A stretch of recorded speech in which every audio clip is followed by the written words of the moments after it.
Você já se imaginou ficar por alguns dias perdido no mar? Bom, eu acho que não. Mas se eu te falar que um homem sobreviveu por mais de 400 dias no mar, você acreditaria? Pois é, um pescador acabou se perdendo na pior região do nosso planeta. Ele ficou perdido por centenas de dias no Oceano Pacífico, que é simplesmente o maior e mais temido oceano da Terra. E é sobre esse incrível sobrevivente que vamos falar no vídeo de hoje. Fala galera, se você está chegando agora aqui no canal, eu peço que você se inscreva, ative o sino das notificações e deixe aquele like camarada para estar fortalecendo o canal do amigo. Eu sou o Jofi e depois da vinheta, tá ligado né?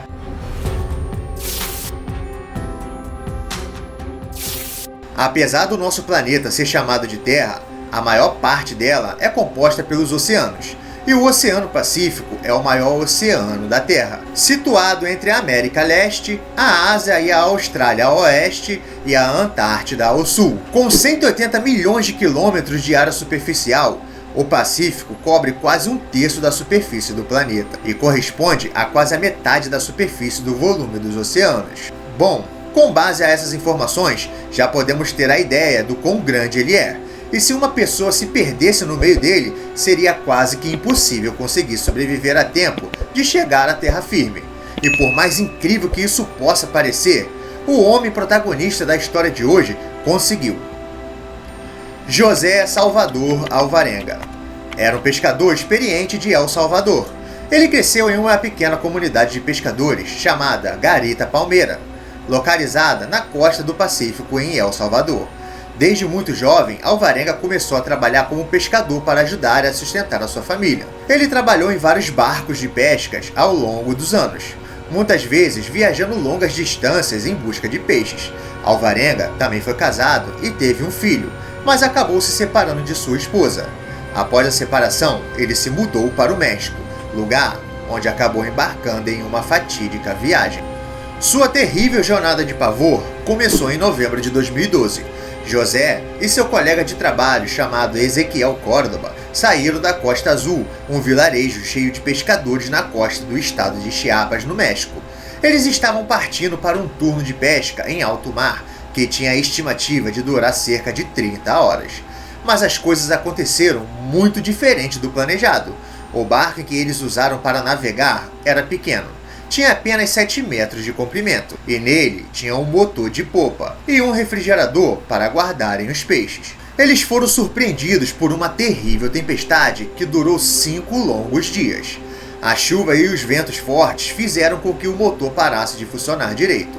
Com isso, os pescadores decidiram retornar para a costa. Então, eles jogaram todos os seus equipamentos no mar, inclusive o refrigerador que tinha dentro mais de 500 quilos de peixes. Eles acharam que fazendo isso iriam conseguir tomar o controle do barco novamente, mas infelizmente isso só piorou as coisas. O motor apresentava falhas, mas ainda estava funcionando, porém não demorou muito para que ele parasse definitivamente de funcionar. A dupla já estava se aproximando do continente novamente, pois a tempestade os levaram para longe a uma velocidade absurda. Eles já conseguiam ver as montanhas no horizonte, e quando eles acharam que todo aquele pesadelo estava prestes a acabar, o motor parou de vez. A pequena embarcação ficou completamente à deriva. Os ventos oriundos da tempestade direcionou o barco para o meio do Oceano Pacífico. A única saída que ainda restava era o rádio cujo estava com problemas. Mesmo com falhas, eles conseguiram enviar uma mensagem para o seu chefe, mas não puderam dar muitas informações sobre a sua situação, pois o aparelho parou de funcionar. Mesmo assim, o chefe dos dois pescadores entendeu que eles estavam perdidos, e durante dias, ele e os outros pescadores locais realizaram buscas para tentar resgatar a dupla, mas infelizmente não conseguiram achá-los. José relatou que depois de 5 dias, os ventos pararam, mas eles não conseguiam enxergar mais as montanhas em nenhuma direção.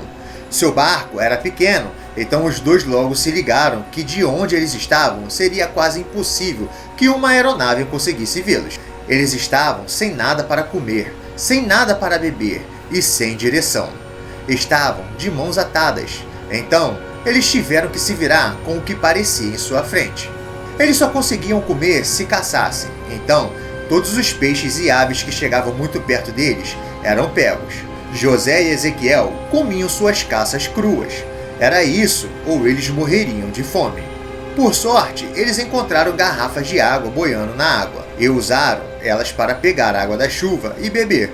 Porém, quando não chovia, eles bebiam sangue de tartarugas e muitas vezes bebiam sua própria urina. Dias haviam se passado e eles estavam magros, fracos, com fome e com sede, pois mesmo que tivessem conseguido dar um jeito de saciar a sua sede e a fome, eles imploravam por água e comida fresca. E além disso, sofriam com o sol escaldante e com o frio das noites. Segundo José, Ezequiel começou a ficar doente por conta da ingestão de carne crua, e após ter se sentido mal, passou a não querer comer mais. José contou que cerca de 4 meses após a tempestade, Ezequiel acabou morrendo por desnutrição. José ficou sozinho no meio de um imenso oceano. Dias se passavam, e ele pensou por diversas vezes cometer suicídio depois que Ezequiel morreu, pois passar por tudo aquilo estando acompanhado já era difícil. Sozinho, então, estava sendo mais difícil ainda. Ele tirou forças de onde não tinha para continuar vivo. O pescador contou que manteve o corpo de seu amigo no barco por dias, mesmo Ezequiel estando morto. José conversava com ele para tentar manter a sua sanidade mental, mas acabou jogando Ezequiel no mar em uma semana depois de seu falecimento. Semanas e meses se passaram e José continuou com as mesmas técnicas para sobreviver. Ele contou que viu alguns barcos cargueiros passando por ele, acenava e pedia ajuda, mas ninguém parava para ajudá-lo.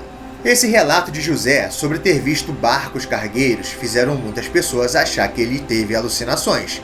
Já outros dizem que ele realmente poderia ter visto esses barcos, e que eles realmente não pararam, pois navios cargueiros são extremamente grandes e não é uma embarcação fácil de parar.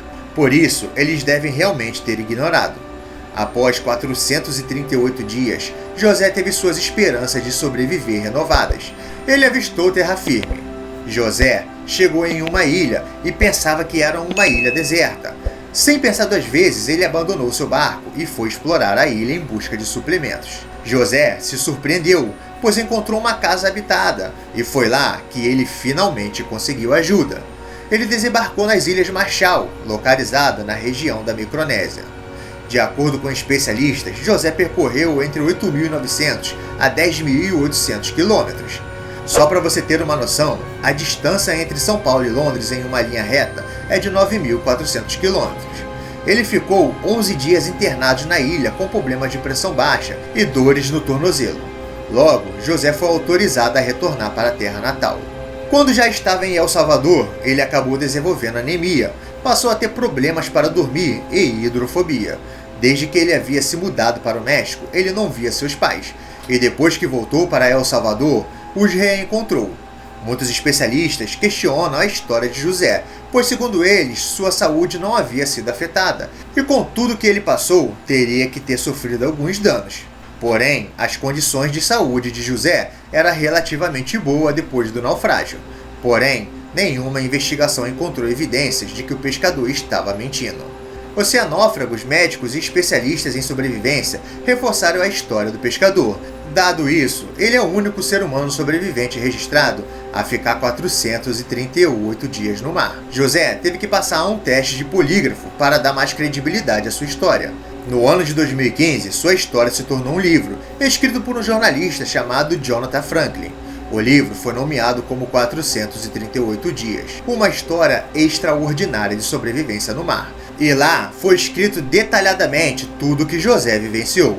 Depois da publicação do livro, José foi processado pela família de Ezequiel, que acusou o pescador de ter praticado canibalismo com o corpo do colega, e pediu $1 milhão em retratação. Porém, José nega as acusações e conta, inclusive, que quando a saúde de Ezequiel piorou, ele prometeu ao amigo que não se alimentaria de seu cadáver. E até onde sabemos, a justiça ainda não tomou uma decisão sobre o caso. Bom, 438 dias no maior oceano da Terra é brabo, velho. Realmente é difícil de acreditar, mas não deixa de ser uma incrível história de valentia e superação. Mas e você? Já conhecia essa história? Você acha que conseguiria sobreviver assim por tanto tempo no maior oceano do mundo? Eu, particularmente, acho impossível. mas o que eu quero saber mesmo é a sua opinião. Deixa aí nos comentários o que você achou dessa história. Não deixe de me seguir lá no Instagram, @RodrigoJouf, pra gente bater um papo sobre o assunto do vídeo e também deixar sugestões e temas de vídeo pra gente trazer aqui no canal. Obrigado por assistir e até a próxima, galera. Tamo junto, valeu!